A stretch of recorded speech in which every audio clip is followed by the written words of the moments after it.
Hello viewers and welcome to News TV. I am Makanaka Masenya. My story is making the headlines.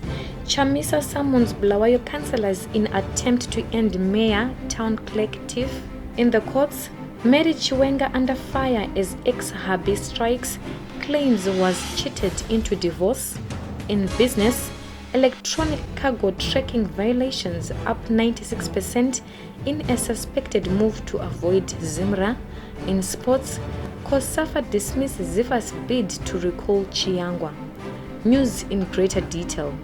MDC President Nelson Chamisa has summoned his party's Bulawayo councillors as he seeks to resolve a widening rift between Deputy Mayor Tinashe Kambarami and Town Clerk Christopher Dube, spokesperson Daniel Molokele has said.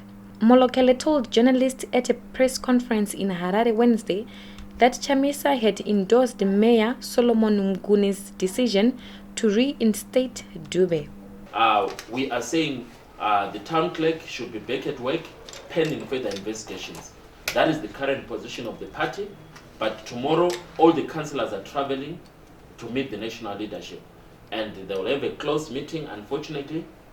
But keep your ears on the ground. Maybe we might have a press release or a press conference afterwards. But we will sit down in a closed meeting and discuss and try to unpack and resolve the issues.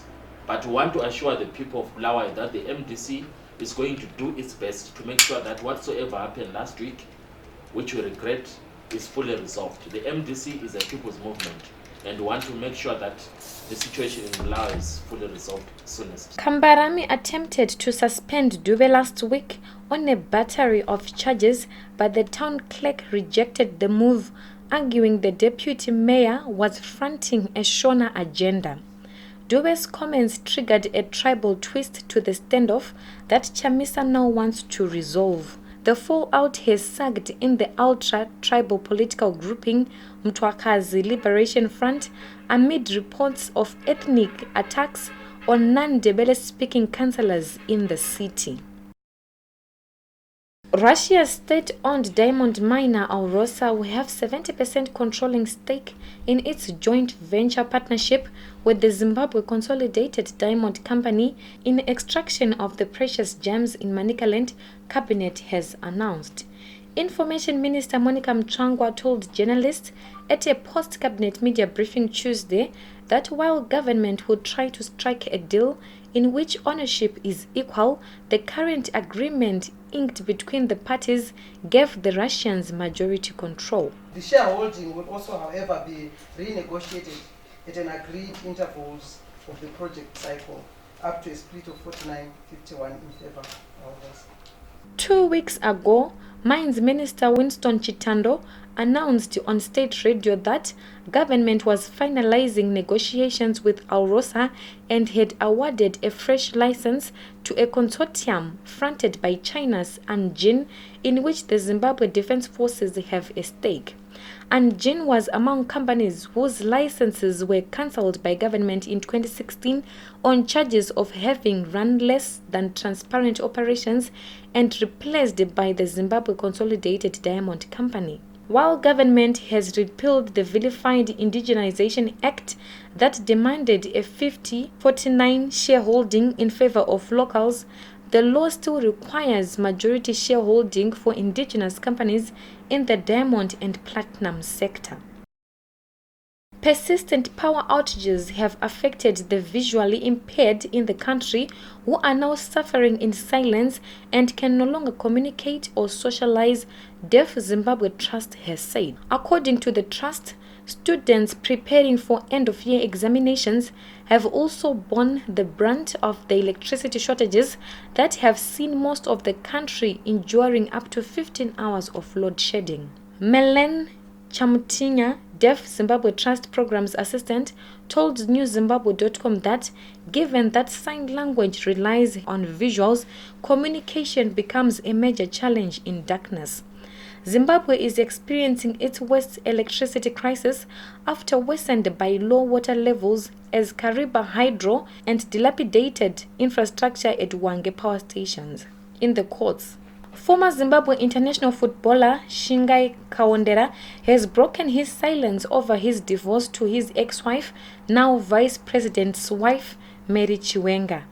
Former Warriors striker Kawondera now accuses the vice president's wife of forging his signature to mislead the High Court while he was abroad to facilitate a divorce so she could marry the former commander Zimbabwe Defense Forces. Kawondera is now demanding $700,000 damages, claiming he walked out of the union with Mary empty-handed.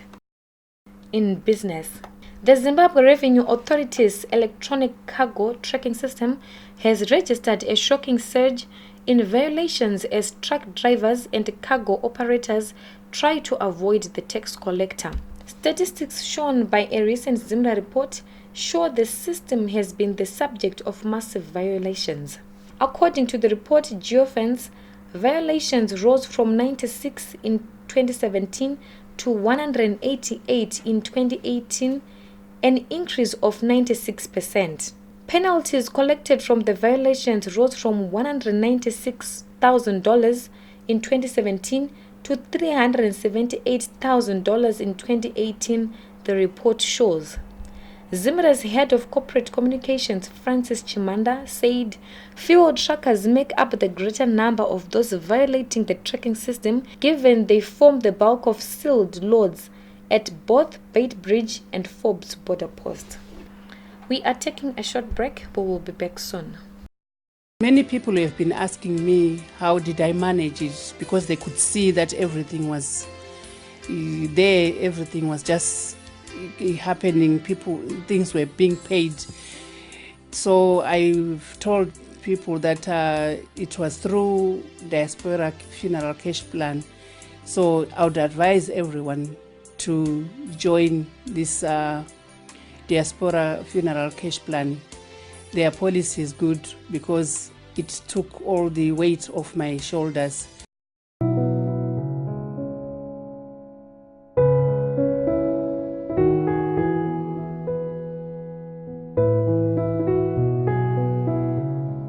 We end with sports. The Council of Southern Africa Football Associations has dismissed attempts by the Felton Kamambo-led Zimbabwe Football Association Board to recall COSAFA President Philip Chiangwa from his position. Chiangwa is immediate past ZIFA president and stands accused of funding instability in Zimbabwe's national football team during its participation at the Africa Cup of Nations underway in Egypt.